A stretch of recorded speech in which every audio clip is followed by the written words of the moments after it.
We're only now beginning to realize the impact of the internet on the young psyche. So what if a trending game came along, not only threatening their still growing mind, but also their very life itself? Well, that's what we're going to look at today.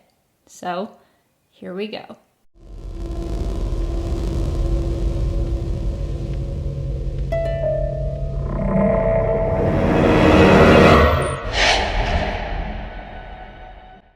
Over the last few decades, the games that we have access to have grown exponentially in quality. They offer more expansive, realistic, and captivating experiences than ever before. For the most part, that's a great thing all round.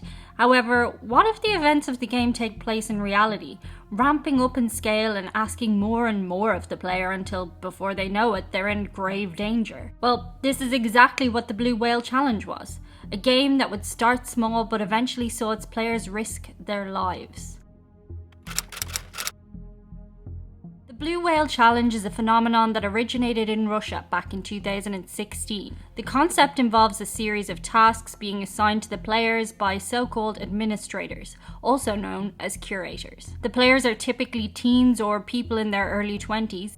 Many people who seek out the game are suffering from mental health or psychological conditions.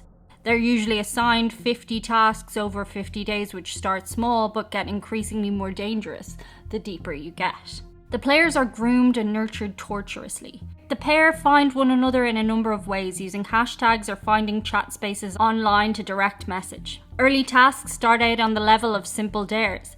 Tell an authority figure that you hate them, write on a wall, cut off a lock of somebody's hair, progressing in severity throughout.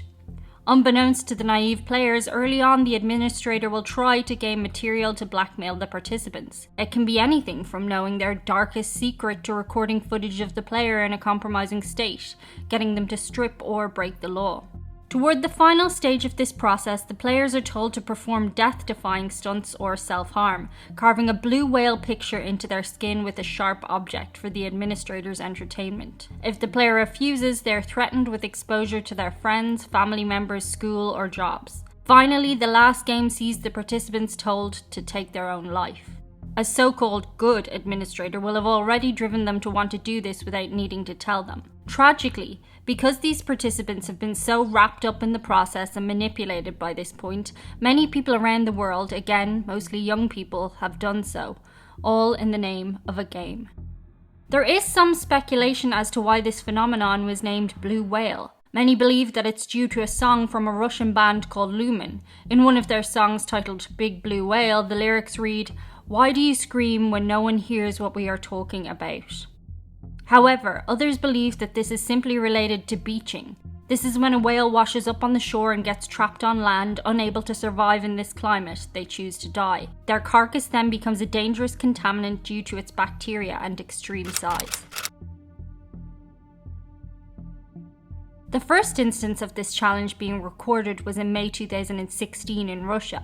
It was reported that a number of suspicious self-inflicted deaths had occurred over a short period of time, and that they could all be linked back to a VK social group called F57. This led to an inquest into the online publications related to the VK group. According to pockets of the internet, as many as 130 people had unalived themselves, I believe that's the slang term these days, due to the Blue Whale Challenge. This number is not an official figure, but an estimation that was drawn up by a victim of one of these occurrences, Sergey Pestov. According to Pestov, he had scoured the internet checking media sources and various forums before concluding that 130 suicides had the same suspicious aspects as his own child's death. Pestov then produced a brochure which stated that this was in fact the work of foreign operatives trying to cause disruption by encouraging the younger generation to end their lives. This investigation was then taken on by Evgeny Berg. Yeah, sometimes these names are hard to pronounce. Who later claimed that the number of related deaths were likely closer to around 200. Soon, the trend spread outside Russia. In Georgia, US, a 16-year-old girl passed away. After this, her family learned about the Blue Whale Challenge and a horrifying realization dawned upon them. Shortly before she died, the girl had completed a meter-high painting of a blue whale. Next was 16-year-old American Isaiah Gonzalez. Then a 19-year-old in India and 2 more Russian girls, Yulia and Veronica, all with images of blue whales on their social media accounts. But soon a new unsettling rumour spread across the internet that the connection between the deaths was all a hoax, an outrage presented by news outlets and conspiracy theorists online with some truth to them.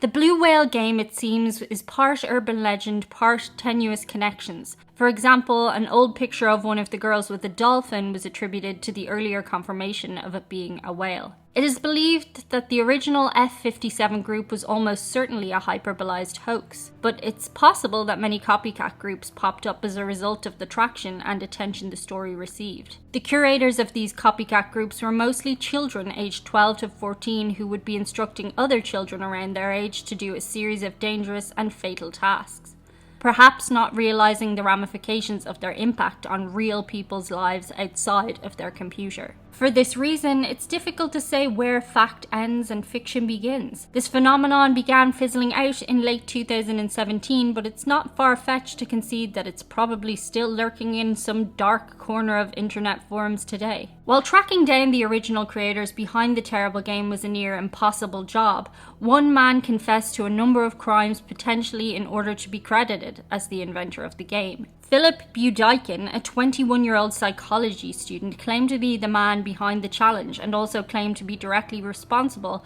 for over 16 children taking their own lives since the game was invented. His defense during his prosecution was simply, "I was just having fun." Other notable arrests related to the Blue Whale game include Ilya Sidorov and Nikita Nyaranov, not getting any better at pronouncing these Russian names, who were tracked down as administrators who caused harm via their challenges. In the end, only a handful of people would ever be convicted for this activity, and the true number of deaths related to the game may never be known.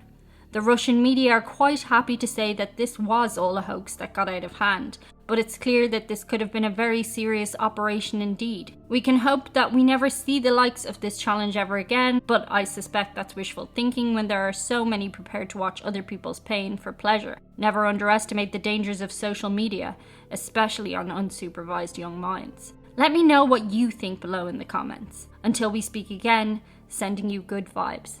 Stay safe out there.